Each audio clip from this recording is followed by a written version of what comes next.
Next आहे depreciation. Depreciation हे कोणावर चार्ज केलं जातं? फिक्स्ड ऍसेट्स वरती. सो इथे ऍसेट साईडला तुमच्याकडे ऑलरेडी फिक्स्ड ऍसेट्स कुठल्या तरी आहेत, मशिनरी, फर्निचर वगैरे वगैरे, त्याच्यावरती डेप्रिसिएशन चार्ज करायचंय. याचा अर्थ ऍसेटची व्हॅल्यू कमी करायची आहे. सो डेप्रिसिएशनचा फर्स्ट इफेक्ट असतो लेस फ्रॉम ऍसेट्स, त्याला म्हणायचं लेस डेप्रिसिएशन. आता तुमच्या प्रॉब्लेम मध्ये काय दिलेलं असतं? Depreciation is charge at 10% per annum on machinery valued rupees, जे काय जे, किंवा ट्रायल बॅलन्स मध्ये व्हॅल्यू दिलेली असते. अशा वेळेला तुम्ही इथे लिहायचं डेप्रिसिएशन ऍट द रेट 10%. इथे मशिनरीची व्हॅल्यू दिलेली असते, त्या व्हॅल्यूवर 10% कॅल्क्युलेट करा, ती लेस करा. आता ही जी 10% कॅल्क्युलेटेड अमाऊंट आहे ती कुठे घ्यायची? सेकंड इफेक्ट काय द्यायचा? फर्स्ट इफेक्ट दिला आपण फिक्स्ड ऍसेट्स मधनं लेस केलं. आता तुम्हाला अपोजिट साइडचा जे सांगितलेला होता ना नियम मी, की इकडे राईट साइडला जर लेस केलंय, राईट साइडला जर लेस केले तर अपोजिट साइडला ऍड करायचं. अपोजिट साइड कुठली आहे? ही लेफ्ट साइड आहे. ओके, सो अपोजिट साइडला ऍड करताना कुठे लिहायचं सांगितलंय मी? डेप्रिसिएशन सगळ्यात खाली यायला पाहिजे. सो इथे अंतर सोडायचे आणि मग खालती लिहायचे टू डेप्रिसिएशन. आता जर तुमची एकापेक्षा जास्त डेप्रिसिएशन दिलेली असेल तर इथे डॅश करून मशिनरी, फर्निचर वगैरे अशी लिस्ट करा.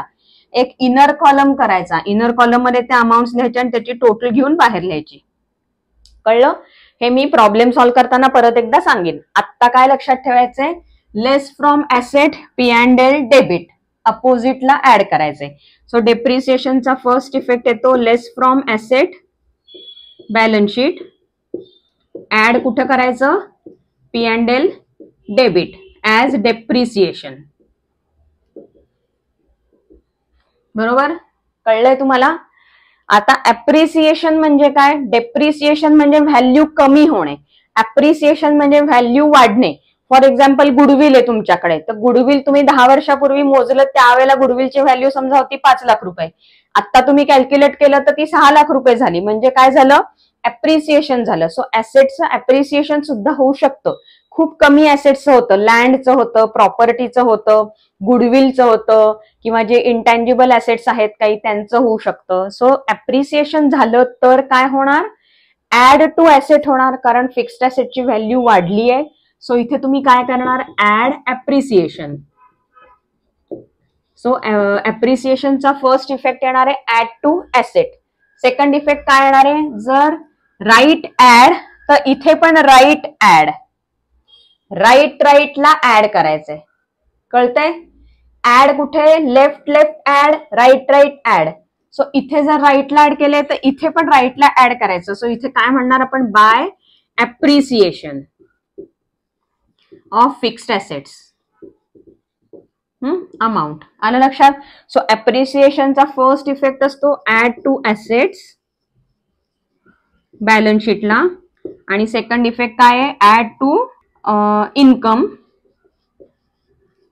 P&L credit. ओके, कळलंय? आता क्लोजिंग स्टॉक खूप महत्वाचा. ही ऍडजस्टमेंट 100% तुमच्या प्रॉब्लेम मध्ये येणार म्हणजे येणार. क्लोजिंग स्टॉक हा काय आहे? मी सांगितलेलं आठवतंय तुम्हाला? इथे 2 ओपनिंग स्टॉक असतो, 2 परचेसेस असतात. बरोबर? ओपनिंग स्टॉक आणि परचेसेस मधलाच शिल्लक राहिलेला जो सेल नाही झालाय त्याला क्लोजिंग स्टॉक म्हणायचं. ओके, सो क्लोजिंग स्टॉकचा फर्स्ट इफेक्ट कुठे येतो? ट्रेडिंगच्या क्रेडिटला. सो इथे काय येणार? By closing stock. So closing स्टॉकचा फर्स्ट इफेक्ट असतो ट्रेडिंग क्रेडिट, आणि सेकंड इफेक्ट कुठे? राईटला ऍड केलं की इथे पण राईटलाच ऍड करायचं. Right add. सो इथे कुठे येणार? करंट ऍसेट्स लिहितो ना आपण, करंट ऍसेट्स मध्ये येणार closing stock. Okay, so effects काय? Trading credit, balance sheet, asset side. Closing स्टॉकचे इफेक्ट काय आहेत? ऍड टू ट्रेडिंग क्रेडिट आणि add to assets balance sheet. Trading credit, balance sheet, asset side. आता यामध्ये स्टार करून लिहायचं खाली. काय लिहिणार तुम्ही? क्लोजिंग स्टॉकचं काय नोट लिहायचे इथे? Closing stock is always valued at cost or market price whichever is lower.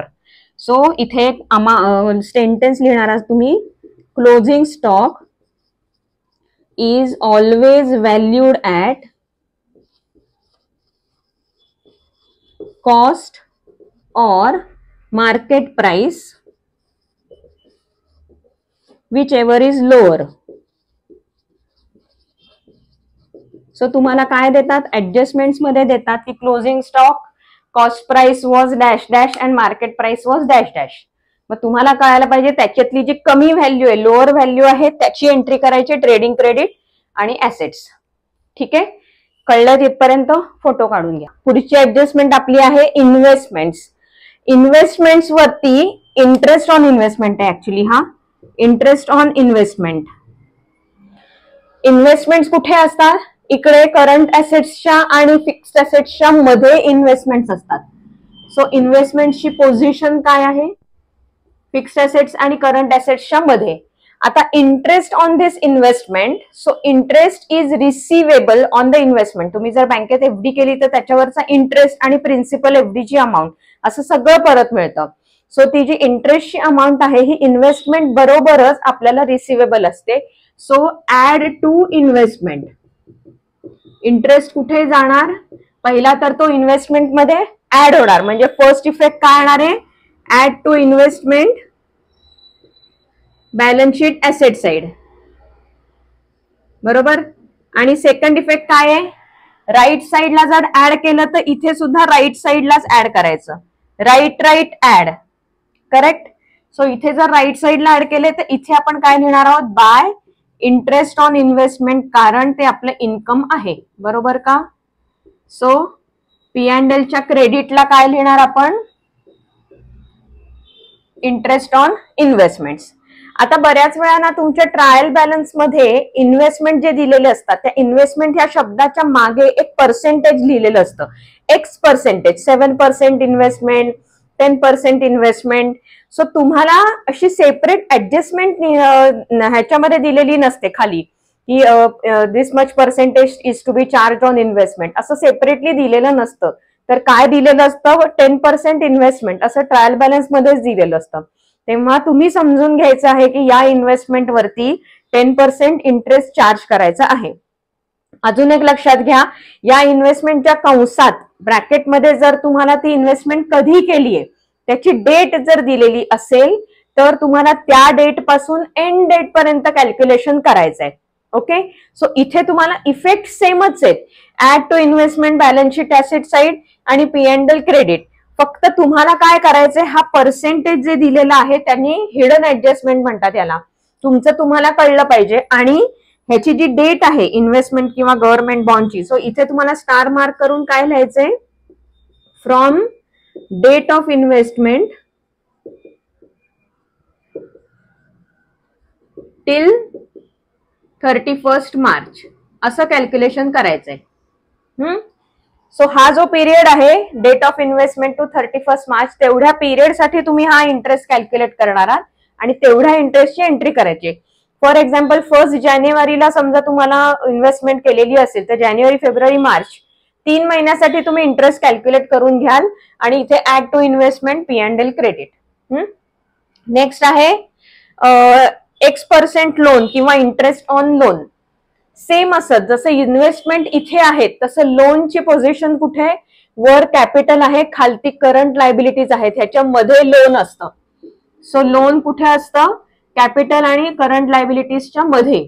So ह्या लोनला इंटरेस्ट ऍड होणार. का ऍड होणार?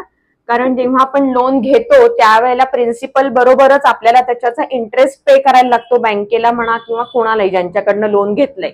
सो हा इंटरेस्ट लोनला ऍड होणार. जसं इन्व्हेस्टमेंटचा इंटरेस्ट इन्व्हेस्टमेंटला ऍड झाला तसा लोनवरचा इंटरेस्ट लोनला ऍड होणार. सो ह्याच्यातला फर्स्ट इफेक्ट काय आहे? Add to loan balance sheet liability. आता इथे आपण लेफ्ट साइडला ऍड केलंय, लेफ्ट लेफ्ट ऍड, म्हणून हा इंटरेस्ट कुठे जाणार? To interest on loan P and एलच्या डेबिटला. का? कारण हा आपला एक्सपेंडिचर आहे. लोन वरती आपण जो इंटरेस्ट पे करतो हा आपला एक्सपेंडिचर आहे. सो इथे पी अँड एलच्या डेबिटला. Second effect P and L debit. Again इथे जर तुम्ही लोन कधी घेतले त्याची डेट दिली असेल तर from that particular date till 31 March असे मंथ्स कॅल्क्युलेट करून त्याच्यावरचा इंटरेस्ट तुम्हाला कॅल्क्युलेट करायचा आहे. हे ऍक्च्युअली प्रॅक्टिकली कसं करतात मी तुम्हाला प्रॉब्लेम्सच्या वेळेला सांगणार आहे, पण हे स्टार मार्क इथे दोन्हीकडे ऍप्लिकेबल आहेत, याला सुद्धा आणि याला सुद्धा. कळलंय? आणि पोझिशन पण लक्षात घ्या, हे कुठं कुठं जाणार आहे ते. ठीक आहे, लिहून घ्या. पुढचं सांगते. पुढचं आहे revenue expenditure included in capital expenditure. Revenue टाईपचा एक्सपेंडिचर आहे जो चुकून कॅपिटल एक्सपेंडिचर मध्ये गेलाय. सो तुम्हाला रेक्टिफिकेशन ऑफ एरर्स असा जो टॉपिक आहे त्याच्यामध्ये तुम्हाला काय करायचं आहे, जिथे तुमचं रॉंगली ऍड झालंय तिथे आधी करेक्शन करायची. सो फर्स्ट स्टेप काय आहे तुमची, जिथे रॉंग झालेलं आहे ते करेक्ट आधी करा आणि मग जो करेक्ट आहे त्याचा इफेक्ट द्या. तो रॉंग झालेला आहे तो ऑब्व्हियसली तुम्हाला लेस करायचा आहे कारण तो चुकून पडलाय तिथे. सो कॅपिटल एक्सपेंडिचर म्हणजे काय, फिक्स्ड असेट्सला तो ऍड झाला जो होता खरं तर रेव्हेन्यू टाईपचा expenditure.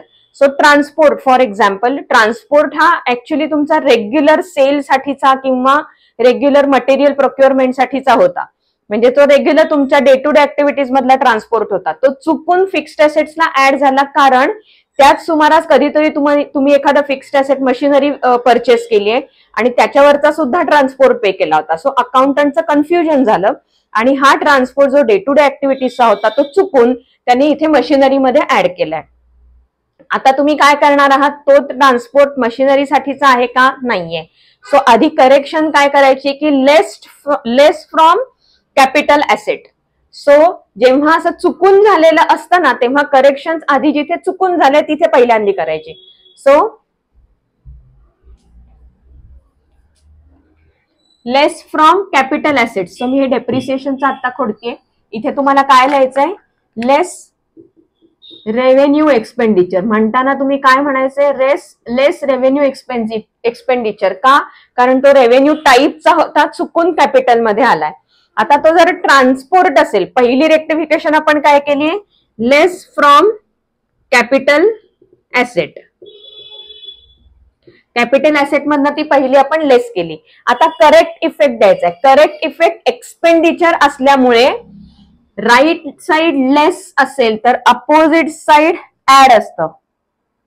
Right side left, opposite म्हणजे लेफ्ट साइड ऍड.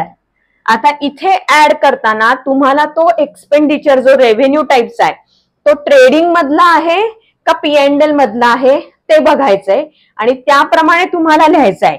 एक तर तो इथे येईल किंवा इथे येईल. ओके, सो ह्याचा सेकंड इफेक्ट तुमचा काय असेल, ऍड टू P&L डेबिट और ट्रेडिंग डेबिट. जो तुम्हाला चेक करायचंय कोणत्या टाईपचा आणि त्याप्रमाणे एंट्री करायचे. कळलं? सो आधी रॉंग जे होतं ते करेक्ट करा आणि मग करेक्ट इफेक्ट द्या. सेकंड आहे capital expenditure included in revenue expenditure. हा तुमचा होमवर्क आहे. मला सांगा ह्याच्यात काय कराल. मी एक्सप्लेन करतेय पण तुम्ही इफेक्ट्स तुमचे तुम्ही लिहायचे आहेत. कॅपिटल एक्सपेंडिचर आहे, खरं तर तो कॅपिटल एक्सपेंडिचर आहे, मशिनरी परचेस केल्याचा ट्रान्सपोर्ट होता, पण अकाउंटंटनी चुकून इथे ट्रान्सपोर्टला एंट्री केली आहे. सो तुम्ही काय कराल, जे चुकलेलं आहे ते आधी रेक्टिफाय कराल आणि मग करेक्ट इफेक्ट द्याल. तो कुठला आहे हे मी सांगणार नाहीये, ते तुम्ही तुमचं थोडंसं डोकं वापरून हा इथे मला लिहून दाखवायचं आणि कमेंटमध्ये सांगायचं की तुम्ही एंट्री काय केली, तुम्ही रेक्टिफिकेशन कसं केलं. ठीक आहे. पुढची ऍडजस्टमेंट आहे expenditure paid for less than 12 months. Expenditure हा जर दर महिना इन्कर होणारा एक टिपिकल एक्सपेंडिचर असेल, for example salary which is paid for less than 12 months किंवा रेंट. सो तुम्हाला ट्रायल बॅलन्स मध्ये रेंट असं दिलेलं असतं आणि ब्रॅकेट मध्ये पेड अप टू जानेवारी, पेड अप टू फेब्रुवारी, पेड फॉर 10 मंथ्स असं दिलेलं असतं. किंवा ऍडजस्टमेंट्स मध्ये एक लाईन दिलेली असते की rent is paid for this period from April to December only वगैरे. सो ह्याच्यातनं तुम्हाला समजायला पाहिजे की हा एक्सपेंडिचर जो आहे हा खरं तर 12 मंथचा एक्सपेंडिचर आहे, पण तो फॉर द शॉर्ट पिरियड पे केला गेलाय. सो जो उरलेला पिरियड आहे त्याला काय म्हणायचं, outstanding expenditure. It is yet to be paid, it is incurred. Rent आपण ती जागा आपण युटिलाइज ऑलरेडी केलेली आहे फॉर 12 मंथ्स, पण आपण त्याचा रेंट फक्त 10 मंथ साठी दिलेला आहे. सो 2 मंथ साठीचा rent is outstanding. That expenditure is incurred but not eight paid. या टर्मला काय म्हणायचं? आउटस्टँडिंग. सो हा ना एक्सपेंडिचर जर आउटस्टँडिंग असेल तर तुम्ही त्याचा इफेक्ट काय देणार? सो तो एक्सपेंडिचर आधी तुम्हाला वाढवायचा आहे. जो 10 मंथचा एक्सपेंडिचर होता त्याला 12 मंथचा एक्सपेंडिचर करायचा. एक्सपेंडिचर कुठे जातो?